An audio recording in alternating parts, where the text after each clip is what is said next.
barnaamijkeena saaca waan ka muuqato waxa la yiraahdaa midaynta erayga iyo astaamaha markii aan shaqada bilownay ayaa madaxweynaha Jamhuuriyadda Soomaaliya wuxuu noo diray laba arrin oo in badan runtii aan hore looga hadli jirin labada arrin oo ahaa koow in la mideeyo erayga waxa looga jeedaa hadal kasta oo ka baxaya hay'adaha xukuumadda oo dadweynaha gaadhaya communication-ka marka si gaar ah looma jeedo communication-ka hay'adaha dhexdooda laakiin communication-ka xukuumadda ka baxaya ee public u baxaya si aanay xilliyada qaar u soo bixin hadallo iskhilaafsan amba hay'ad kaliya uga soo wada bixin mas'uuliyadeeda hadallo isdiidani guidelines iyo siyaasadda guud ee madaxweynaha kolba qadeeda dhacday laga leeyahay xukuumadda aan laga baydhin kaas waa communication-kii arinta labaad waxay ahayd in documentation-ka xukuumadda la mideeyo oo hadday noqoto sumadihii astaamihii fartii wax lagu qorayay design-kii format-kii in la soo saaro document amba xeer ha ahaado amba wareegta ha ahaado amba qoraal kale rasmi ah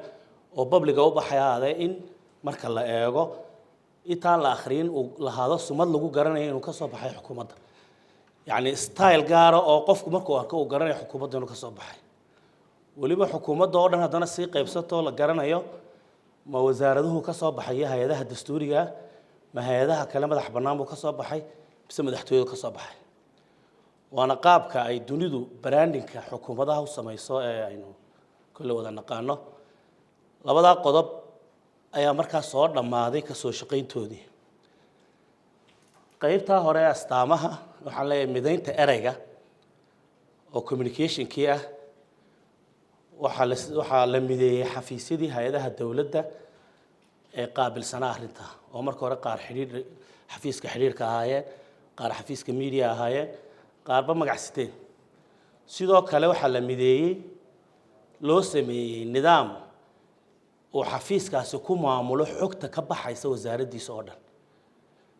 ee public u baxaysa waxa loogu talagalay inanka xilka fadhiya amba inanta xilka fadhida communication-ku inuu noqdo qofka wasiirka u qabanaya inta mas'uul kasta oo communication uu qabto iyo agaasimaha iyo wasiir ku-xigeenka yani leadership-ka wasaaradda tusaale ahaan haddii uu wasiirku shir jiraayad qabanayo qofka uu sheegayo odhanaya arrintaasaan maanta ka hadlaya xogii soo ururi report iga soo samee miiska soo saar subaxii marka wasiirku xogtii haya berri hadduu ka hadlayo tusaale ahaan qadiyad wasaaraddiisa khusaysa in mas'uulkaas soo diyaarinaya waa remarks-ka hadalka ma wuxuu diyaarinaya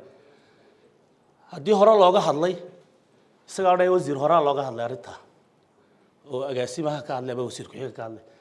haddii aanay khuseynba wasaaraddiisa inaga saarnaa wasiir arrintaas bala wasaaradda Hiblaayo inaga maaha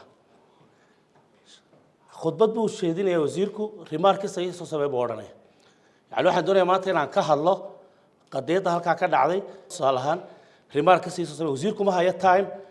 oo xogtii ku soo raadiyo oo arrimihii ku soo wada hubiyo inankaas aba inanta ayaa remarks ka soo dhan qabso shaqada kooda waa communication inta markuu sameeyo waxa la sameeyay hadana dashboard ma nidaam computer-ka ugu jira oo uu xogtaas ku upload garaynayo si loola eego koow siyaasadii xukuumadda guud inuu waafaqsan yahay system-kaas u marinaya qodobka labaadna waxa weeyaan midaynta astaamaha logooyinka iyo astaamaha iyo arrimaha wasiirka tuska ka hadli doona laakiin in warqadda astaamaha leh ee wasaaradda ka soo baxaysa ay noqoto mid lagu yaqaan waa aragteen dawladaha oo dhan hay'adahan xitaa nala jooga caalamiga far gaaray leeyihiin heading gaaray leeyihiin looga midaysan bay leeyihiin in labada la mideeyo labadii markii natiijadooda soo baxday ee madaxweynaha lagu celiyay ee golaha wasiirada loo soo bandhigay go'aanka ka soo baxay madaxweynuhu wuxuu noqday dadkii ku shaqeynayay ha la isugu yeedho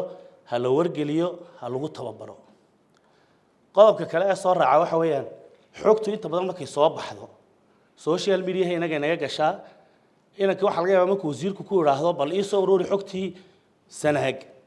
buuraha inuu maanta oo dhan baadho website-yada iyo Facebook-yada xogtii fogaatay luntay durugtay markuu yiraahdo madaxweynuhu siyaasadda oo ka soo saaray arrintaas maxay ahayd inuu maanta oo dhan Facebook ka baaro deeta taasna si uu soo dhawaato waxa la sameeyo wax la yiraahdo digital library oo madaxweynuhu leeyahay kaydka xogta madaxweynaha talaabo kasto madaxweynuhu qaado xeerku soo saaro siyaasaddu soo saaro ciduu magacaabo ciduu xilka ka qaado ciduu isku bedelo siyaasadaha iyo qorshayaasha soo baxa aragtiyaha wax alla wixii halkaas ay ku jiraan marka in kategoriyo kale leeyahay uu nidaamsan yahay qofkii marka mas'uulka halka joogay markuu diyaarinayo warbixinta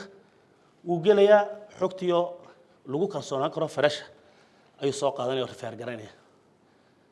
intaas ayaa ugu muhiimsan inaha horta trainingkeenu maanta uu ku saabsan yahay waan ku faraxsanahay ka soo qaybgalkiina